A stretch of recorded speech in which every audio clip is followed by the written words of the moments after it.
I'm your Jesus-loving and potty host, L.A. Sprague. Welcome to Christians with Chronic Illnesses.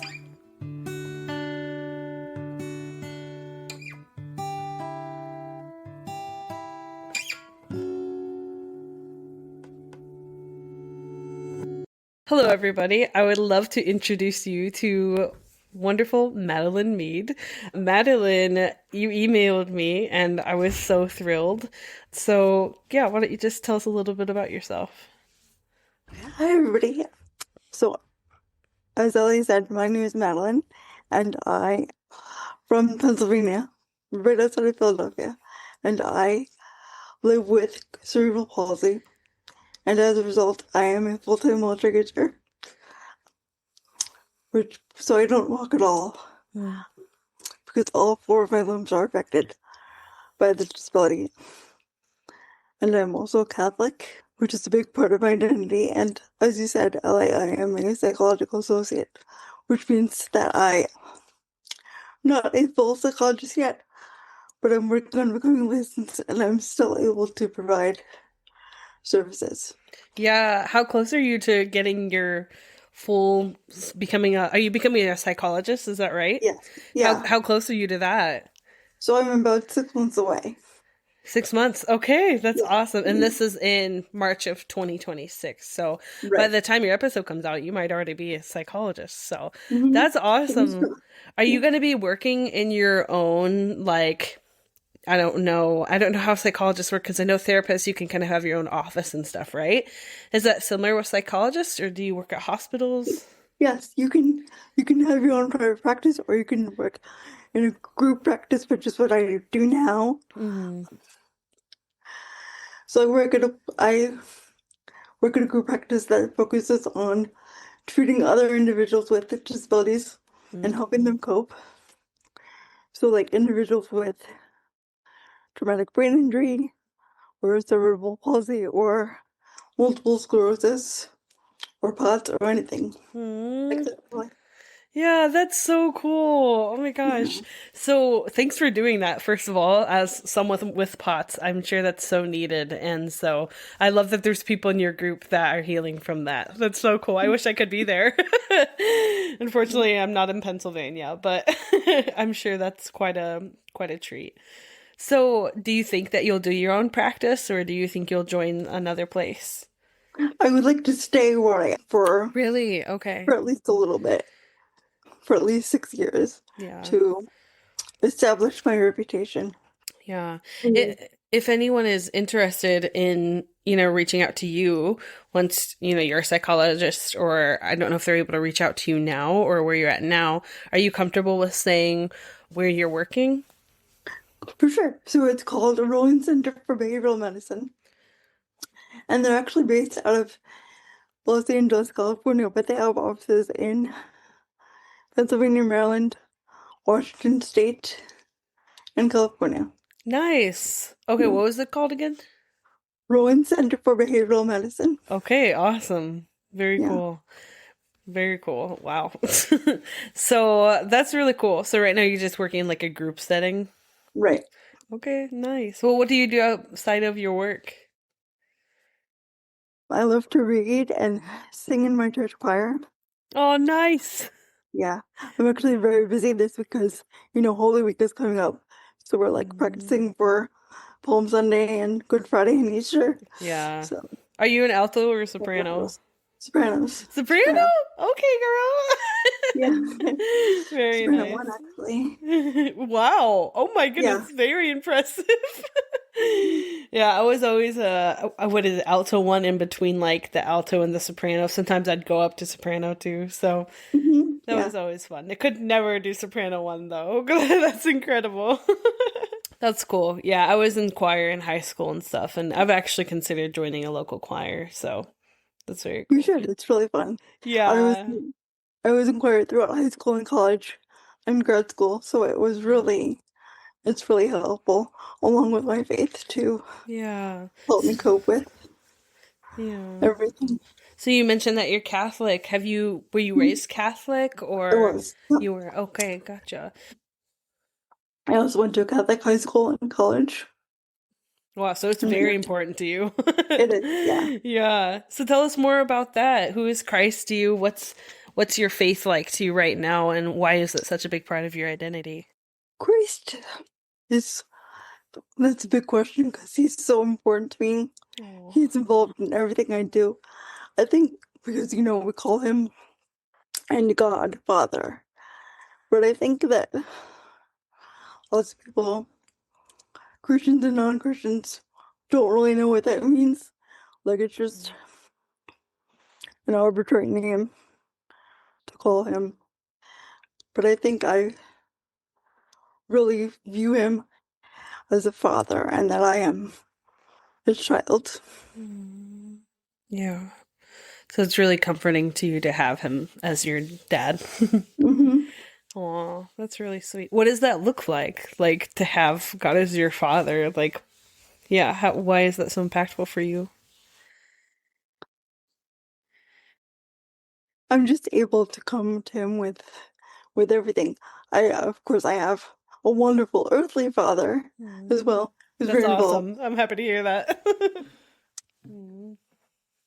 But there's just something about being able to put all my trust in God as well. Yeah. It's very important. Yeah. So having someone to trust in who's very consistent and Right. reliable too. Yeah, that makes total sense. So tell us a little bit about, you mentioned that you have cerebral palsy. What is Hmm. cerebral palsy? Do you mind? I'm not sure. I know a lot of people with chronic health conditions, we don't always know like what that actually is, but do you know like what is cerebral palsy? Sure, I'll try my best to explain. So, C cerebral palsy or CPA Mm. is like a blanket term for brain damage that can occur for birth, during birth, or immediately after birth Hmm. due to a lack of oxygen or an infant stroke. Mm-hmm. In my case, it occurred after birth. Hmm. I'm a twin, and so my brother and I were born at 6 months, Wow. or 9 months, Yeah. and we both were without oxygen for a while. Mm. He's disabled also. Mm. I should mention that. But yeah, because of the lack of oxygen, there was also a brain bleed, Mm. which led to the CP. Yeah. I was diagnosed at 3 days old. Wow. Okay. Yeah. So they knew pretty quickly. Yeah. And did they find that through like brain scans? Is that how they figure that out? So what happened was uh, I also was born with a hole in my heart. Mm. And so I went to get that repaired. And they did brain scans Mhm. and they found the bleed. And they told my parents she might not walk. Yeah. And that's all they said. Wow. So have you ever walked or you've always I been have in a not. wheelchair? Okay. I mean, well, I should say I've walked with assistance, Mm. like with a walker, but Mm. it's extremely difficult Yeah. physically. So it's just easier for me to use a walker. Yeah. I'm in a wheelchair the whole time. Gotcha. So is the reason that you're not able to use your legs, is that because of the brain bleed, because of the brain damage, or is that because of something else? So along with the brain damage, CP comes with like spastic and tight muscles, Hmm. which makes it very difficult to move. Okay. So my legs and my right arm are extremely spastic. Mm-hmm. Okay, so it's like really tense muscles, and that's why you Right, can't move them. right, right. Okay, gotcha. So do you have like some movement or just none at all? So, Yeah. so like my left arm is my strongest limb. Yeah. So I use that for everything, like typing and So you're doing, left-handy, huh? yeah. Actually, I don't know. I could be right-handed. My Right. right hand is so atrophied Right. that you couldn't tell. Mm. But yeah, So, so what is atrophy? Is that the tightening of the muscles? yeah, so if you can see, my right arm is in a Mm. fist, Yeah. like the whole, like always, Okay, and it's gotcha. like really tight to my body, Mm-hmm. so I can barely move it. Okay, gotcha. And is that just in your arms and legs, or does it affect any other part of your body? So I do have pain in other parts of my body, but that's like from like being in a chair all the time. Like I Oh, have, really? yeah. Wow. So like I have like back pain Mm. and neck pain because I work. So I'm like in my chair like 12 hours a day. Right, yeah. So like by the time I get home, my back is like killing me. Yeah. But Man, so that sucks because it's like it's good that you have the wheelchair because it helps you to get around where you need to go and gives you a lot of freedom, I'm sure, and mobility in life. mhm, But then it comes with consequences like a painful back and neck and such. mhm, Yeah, that's like a two-edged sword. That's hard. yeah. Yeah. So, what would you say? Are there any other symptoms? I mean, already I can't imagine, dealing with the extent of atrophy that you have. But kudos to you because you're just so like, you seem very positive and you're very I try. yeah, and you're so disarming to talk to. So kudos to you. That's awesome. Um, but do you think that there's any other chronic illnesses that come along with this, mentally or physically, or any other symptoms? Well, because of the chronic pain that I have a lot of difficulty sleeping at Mm. night. So, Oh man. um, that's a big issue. And then also depression, Yeah. but that's been managed well since I've been about 14. So, Nice. yeah, That's awesome. I'm glad you've been able to yeah, manage it pretty well. Yeah, that's yeah. really good.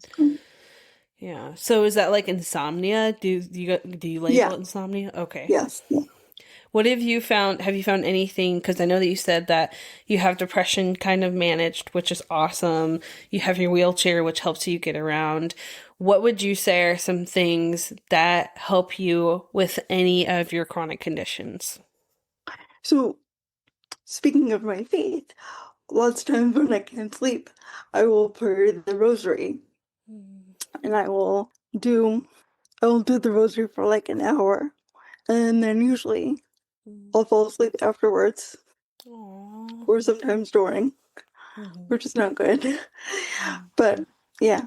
So, what about? I'm personally a Protestant, and so Yeah. I'd be super interested to hear what about the rosary is very like soothing to your soul that helps you to get asleep. Is there like a line in it that you say that's comforting?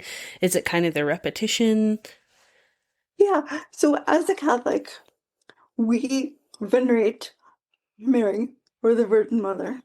And I have a particular fondness for her. Again, as I said, like God is a fatherly figure. The Virgin Mother is also a motherly figure to me. And so like to meditate on her journey with Jesus and his birth and the way she was able to say yes to God really Mhm. calms me because it allows me to think about ways that I have said yes to God Mhm. and make me feel more connected to him. Yeah. Huh. So it like helps you focus on Mary's example of obedience to God Absolutely, yeah. in birthing Christ, and then it helps you too to reflect on your life and kind of how God has led you in your Hmm. life. Aw, that's really sweet. I'm happy that that brings you some peace. That's awesome. Any other things? Are there any like medications or foods or I don't, anything that helps you?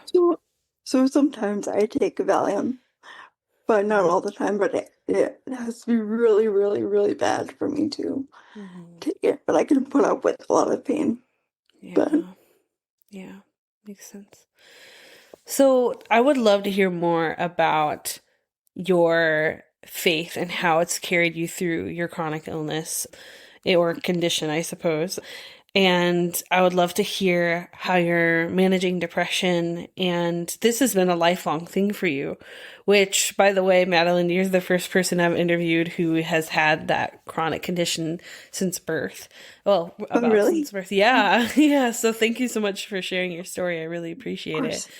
And I would love to hear how you have experienced Christ walking with you in your chronic conditions since birth.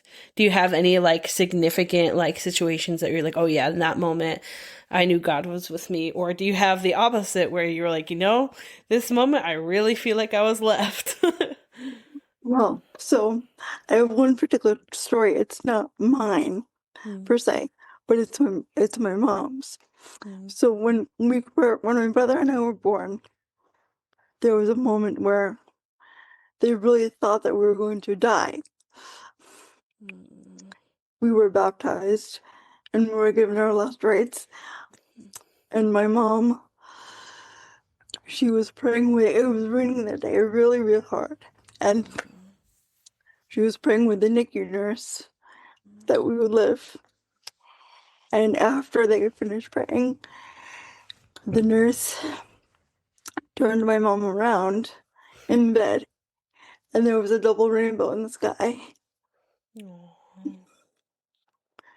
And my mom first told me that story when I was about 5. And I remember thinking, oh my gosh, like, he really loves us. Aw. Because I took that as a symbol that he wanted us to stay with my mom and dad Aw. and stay on Earth. Yeah. So now the rainbow and the double rainbow is always a reminder to you Yeah. that God loves you.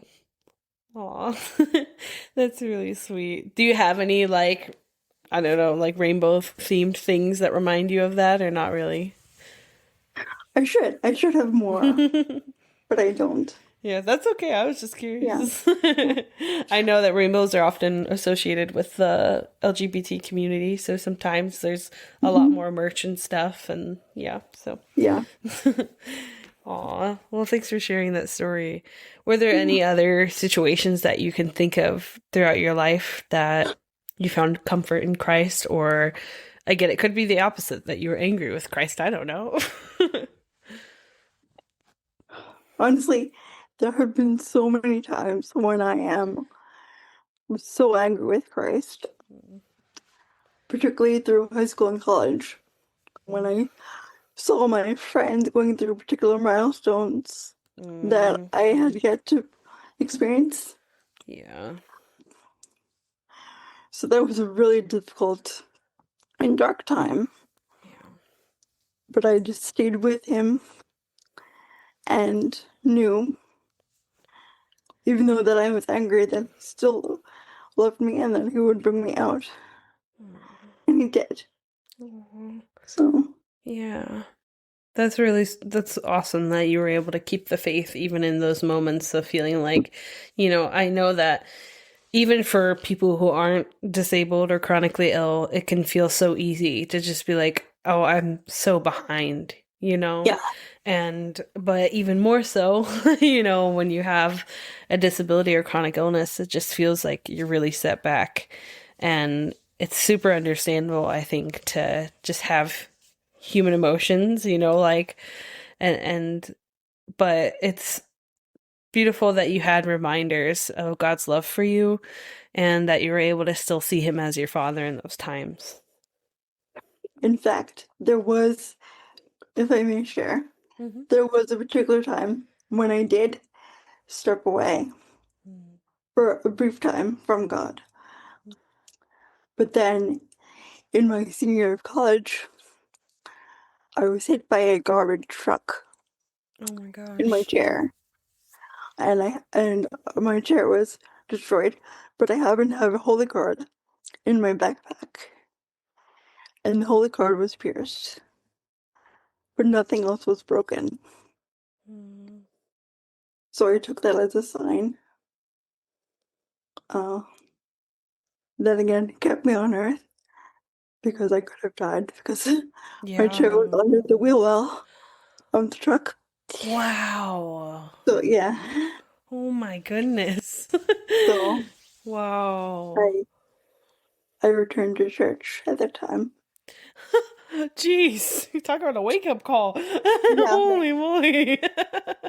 right, Like, all right, I hear you loud and clear. Okay. right. I know, I know. Wow.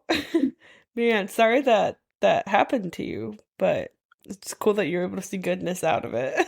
Yeah, Wow. That's wild. So, how do you see God working through your disabilities now? I think that my ability to specialize in what I treat is the way that he is working through me now because I'm able to use my clinical expertise as well as my lived experience to help my clients. Mhm. And I feel like it's made me a better clinician because Mhm. of the experiences that I've had. Yeah.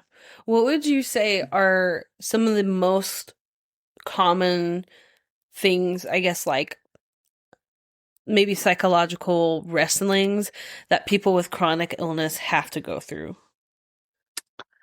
Well, particularly if the illness is not from birth or congenital, it's a loss of identity, a loss of the particular person that they were before the accident or an accident, if they had that. So they always live in the time there before and after the injury or Yeah. accident or diagnosis or what have you. Mhm. So it's just reconciling those two time periods and Mhm. recognizing that you're still the same person. You just have to reframe the way you look at it. Yeah. Yeah. What about people who have had disability or chronic illness since birth? What do you think are some of their common, or even in your experience, what were some, hardships that you had to go through?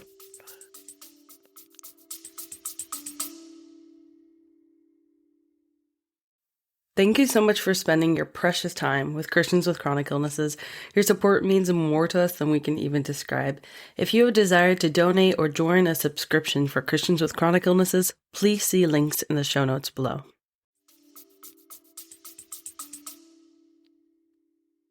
Both personally and clinically, I think it's almost the same about like what I said when people don't experience the same milestones as their typically developing peers, like they're are not married, they don't have kids, or they don't live, or they still live with their parents, or they have to depend on others to live. Mm-hmm. Yeah. So does that feel like a different style of independence than other people have? Absolutely. So it's important to, particularly clinically, share with your, yeah, share with your client that interdependence does not necessarily mean helplessness, because just because people are helping you live doesn't mean that you can't live a full life. It's important for you to set those boundaries for yourself Yeah. and think about what you want out of life. Yeah. Yeah. I'm sure that's incredibly difficult, especially for, those who have the personality of really wanting to just, I want to take care of myself. I want to push myself. I mean, I'm sure that you probably fall along that line. You're pursuing psychology. That's not, an easy degree to pursue. And you're doing something really beautiful with your life. And so I'm sure that comes with its own levels of complication and difficulty. So, Hmm. how have you worked with that? How have you created boundaries for yourself and set goals for yourself within your abilities? Frankly, I'm still working on it. Mm. Because since I was a kid, academics has always been uh, like a point of pride for me. And I felt like my brain was all that I had. Mm. So I put everything that I had into school, into every part of my education. And also like having my parents and caregivers come in and out and like not having privacy is and was very difficult. Yeah. But I just have to be like firm. I mean, not in a rude way, but Yeah. like, can I just go and do some things? I'll be fine. Just Right. just let me do my thing. Yeah. How do they do with letting you do that? Um, it depends. My my parents are kind of still hovering, um, which is difficult. But the but they're incredibly supportive overall. And the same with the hired caregivers that I have as well. Yeah. Yeah. What does that look like having those boundaries? Like, do you mind giving a specific example of like, I don't know if it's like, don't come into my room from this time to this time, or let me go into the store. Like, I don't know. What are some of those ideas? So yeah, so I basically have to plan out everything that I do, which is annoying at times because it can't be spontaneous, Yeah. really. But like I'll be like, I'm working from 9 to 6.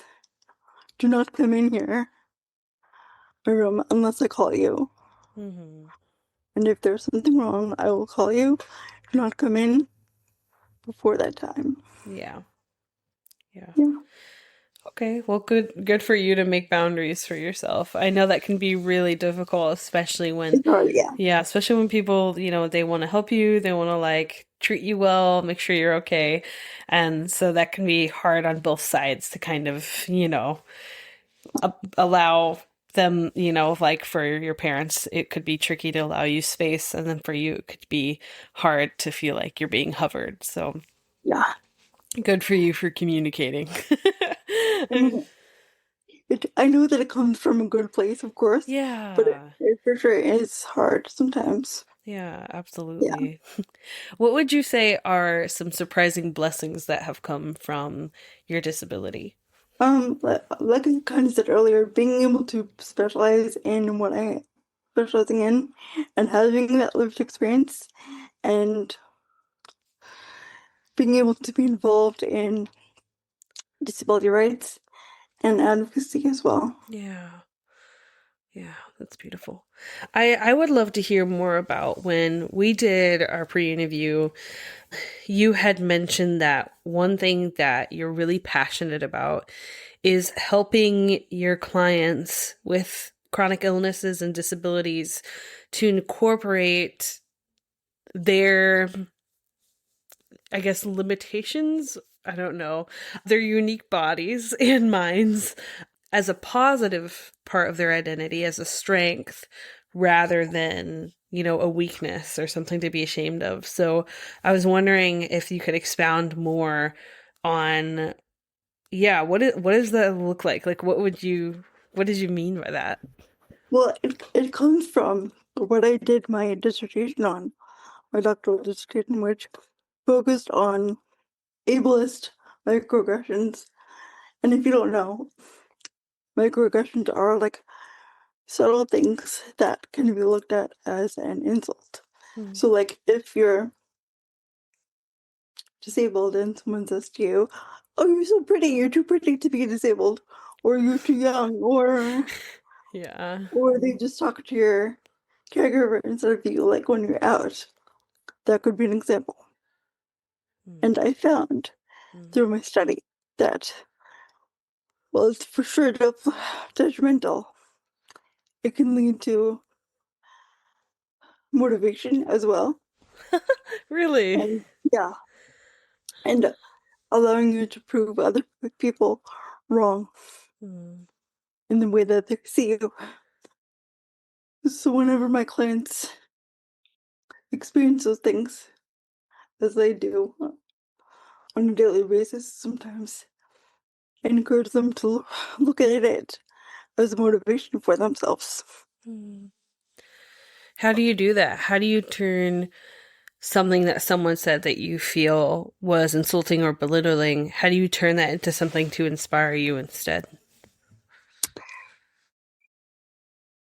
For example, if someone said, "Oh, you're too pretty," somebody thought I was pretty. Oh, So just look at it that way. yeah. I know that that's a very simple Mm-hmm. example, but Yeah. Do you have more examples? I think that was good.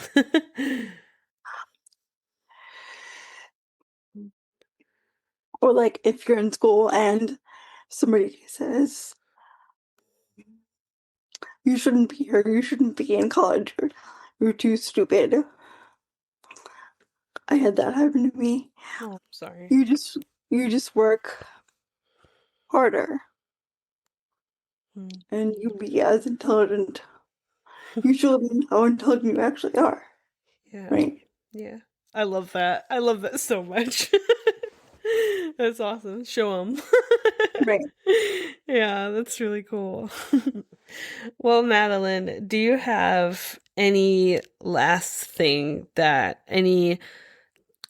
word of encouragement or anything that's like burning on your heart that you would love to share with other people who have cerebral palsy? In Catholicism, there's such a thing as redemptive suffering, which means like the more that we suffer, the closer we are to Jesus. So I would encourage your listeners to, anytime they have pain or are fatigued or anything like that, just offer it up to God and remember that this might be horrible in the moment, but it brings you closer to Jesus, and He hears you and sees you all the time in everything that you do. Thanks, Madeline. I Of really course. appreciate that. Well, thank you so much for being on Christians with Chronic Illnesses. It was a true pleasure and a real joy. Thank you so much. Thank you so much for being a part of the Christians with Chronic Illnesses community. Please remember to follow, rate, and subscribe to the show. You can also follow us on our socials at CWCI Podcast. And if you're interested in sharing your story, please email us at cwcipodcast@gmail.com. If you are interested in contributing to the production of Christians with Chronic Illnesses, please see the show notes below for subscriptions starting as low as $1 a month, or email us for a more direct way to give. This show is hosted and produced by Ellie Sprague, and our incredible logo, thumbnail, and overall CWCI artist is Brianna Middleton. This show is intended for entertainment and encouragement purposes only. Please talk to your doctor before trying anything you hear on this show. Until next Monday. I present to you The Supernatural Case of an Accidental Time Traveler by my husband, Paul J. Trumba. It's a super interesting book. I'm not even much of a reader, but I read through this thing pretty easily. It's pretty large print, and it's about 500 pages. You can find it on Amazon. It's about Lou Barrett, who suddenly finds himself in London in the 1800s. He has no idea how he got there, and he goes on to form a really hilarious and cute relationship with a witch, a wizard, and a brawler, and they go on to fight supernatural evils together. I highly recommend. It's definitely for mature readers, but it's a really good book, and you can find it on Amazon. Again, that's The Supernatural Case of an Accidental Time Traveler by Paul J. Trumbull.